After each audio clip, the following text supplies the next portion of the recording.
Pour préparer ces épreuves, je ne suis pas passé par un organisme, j'ai préféré le travail personnel. Moi j'ai commencé à réviser les épreuves écrites environ 3 mois avant le concours.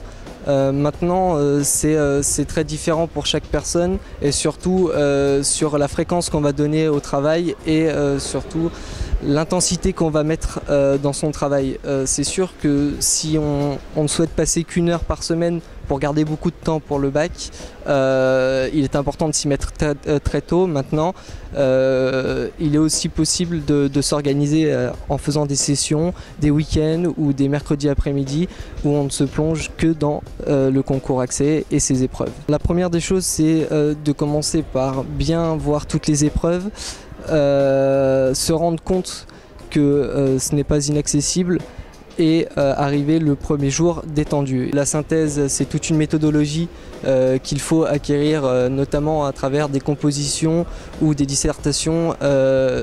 C'est plus à voir avec un professeur du lycée pour pouvoir justement être à l'aise le jour de l'épreuve. En ce qui concerne les maths, nous serons plus sur quelque chose de sur du bachotage, quelque chose qui va plus ressembler au baccalauréat. Il va falloir s'exercer, s'entraîner, beaucoup étudier les annales et ainsi on peut se rendre compte rapidement de la difficulté de l'épreuve qui est finalement plus minime qu'on ne le croit. En loupant une épreuve, on n'a pas loupé le concours et il faut bien que les gens se rendent compte, que les lycéens comprennent que on peut être mauvais en maths, en anglais ou en culture G et pourtant intégrer une des 3 écoles du concours accès.